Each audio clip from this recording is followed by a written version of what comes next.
Good evening, you're watching the news from the Sultanate of Oman television. First, the headlines. The United Nations Educational, Scientific and Cultural Organization enlists the ancient city of Kalhat in the World Heritage List.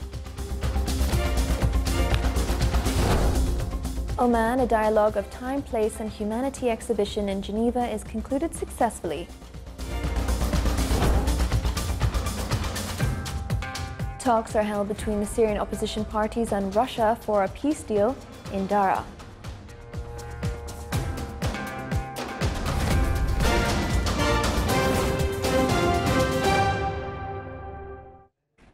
Those are the headlines, and now for the news in detail. His Majesty Sultan Qaboos has sent a cable of greetings to His Excellency the President Mohammed Abdullahi Farmajo of Somalia on the occasion of his country's National Day. His Majesty the Sultan has sent a cable of greetings to Her Excellency Julie Payette, the Governor-General of Canada, on the occasion of her country's National Day. His Majesty has sent a cable of greetings to His Excellency President Pierre Nkurunziza of Burundi on his country's National Day. His Majesty Sultan Qaboos has sent a cable of greetings to His Excellency President Paul Kagame of Rwanda on his country's National Day.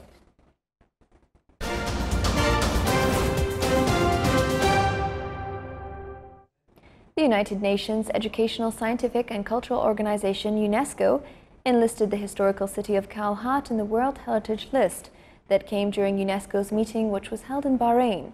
It is worth mentioning that the archaeological site of Kalhat is considered the 5th site in the Sultanate to be enlisted in the World Heritage List. The ancient city of Kalhat is famous for its unique archaeological structures, which reflects the creativity and workmanship of Omanis. The city is located in the Wilaya of Sur in the Governorate of Sharqiya and is famous for its strategic location. The city is bordered with mountains from the west, while from the northeast it is bordered with the sea, and from the northwest, Wadi Helem is bordering. The large majority of old building structures in Kalhat were destroyed, and some were buried due to an earthquake which hit the area 300 years ago. Bibi Mariam tomb is considered one of the main famous landmarks in Kalhat city. The Ministry of Heritage and Culture stated that the archaeological work in the historical city of Kalhat, through conducting excavations and surveys for some parts of the city, like the Islamic cemetery, which is located to the south of Bibi Mariam tomb. The history of Kalhat city goes back to the 13th century, and it was an important center for exporting horses.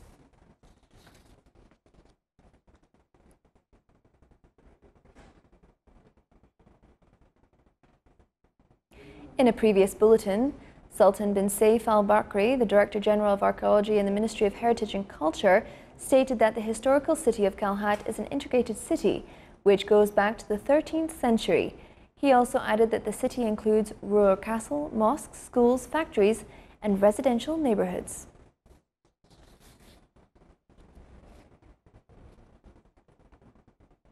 In Geneva, an exhibition titled Oman, a Dialogue of Time, Place and Humanity was organized on the sideline of the Intergovernmental Committee on Intellectual Property and Genetic Resources, Traditional Knowledge and Folklore, Switzerland. It aimed to highlight the Omani cultural legacy and acquaint the visitors with the Sultanate's experience in utilizing this legacy and transferring it to an economic product. A number of Omani entrepreneurs took part in the exhibition, displaying their craft products derived from Omani heritage. An Omani music troupe played some Eastern musical pieces in front of exhibition visitors.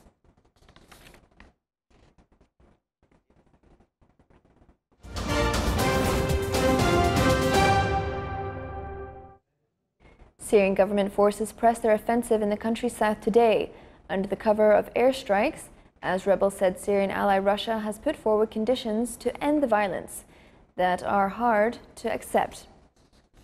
More areas in Dara province were captured, and other rebels agreed to hand over their weapons and reconcile with the government. The government offensive that began June 19 has killed scores of people, wounded hundreds of others, and forced more than 50,000 to flee to areas close to Jordan and the frontier with the Israeli-occupied Golan Heights.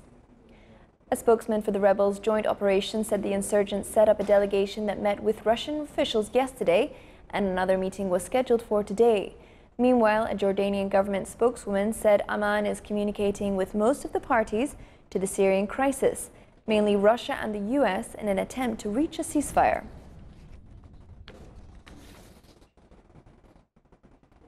Afghan security forces resumed offensive operations today after President Ashraf Ghani declared an end to the governmental unilateral ceasefire with the Taliban. Ghani said the ceasefire, which lasted 18 days after it was extended once and overlapped with the Taliban's unilateral 3-day truce for Eid, had been 98% peaceful. The 3 days of non-fighting were unprecedented in the nearly 17-year conflict and triggered jubilant scenes across the war-weary country.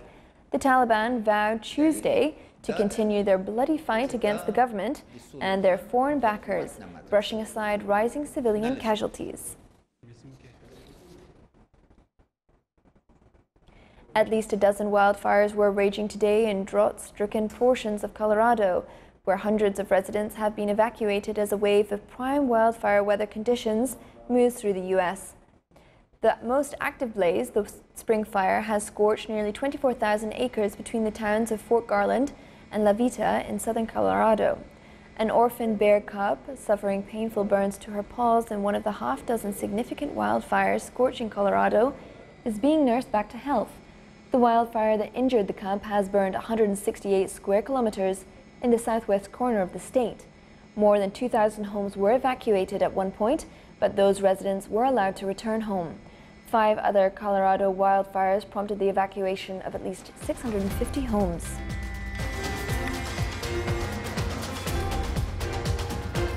Still to come in our news bulletin, the volume of bank credit records an increase of 6% during the first quarter of the current year.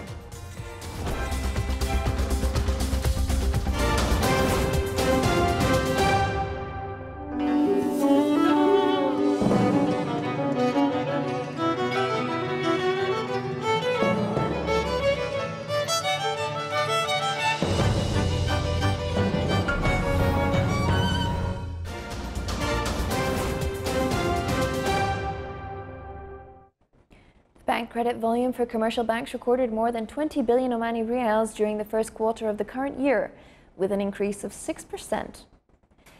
That is compared to the same period last year. The personal loan sector acquired more than 8 billion Riyals, with 39.4% of the total banking credit for commercial banks at the end of March 2018.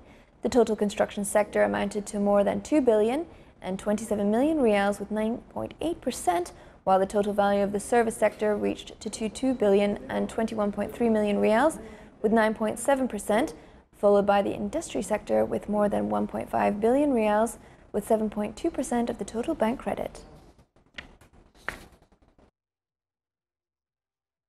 The Ministry of Commerce and Industry extended the exemption period of expired commercial registers of companies starting from tomorrow, Sunday, until the end of next September. The ministry pointed out that it will delete commercial registers for individuals' establishments which do not have expatriate manpower and stop dealing with them till the owners settle their status. The ministry called upon commercial companies to reconcile quickly the situation of their expired commercial registers during the exemption period. Branches of foreign companies and commercial representative offices can apply for the cancellation of commercial register through the electronic portal Easy Invest or Sanad Services Office without paying any fines or fees for the delay.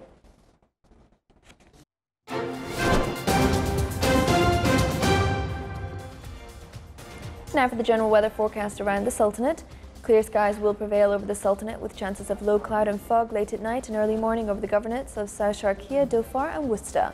Winds will be northwesterly light to moderate and seas will be slight with a maximum wave height of 1 meter.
This is the Sultan of Oman television performing tonight's bulletin. Here are the main points once again.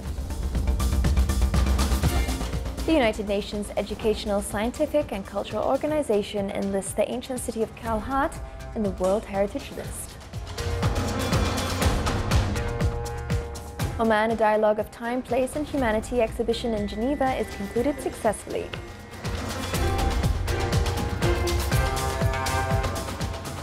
Talks are held between the Syrian opposition parties and Russia for a peace deal in Dara. With that, we come to the end of tonight's news bulletin. From all of us here at the newsrooms and the studio, it's good night.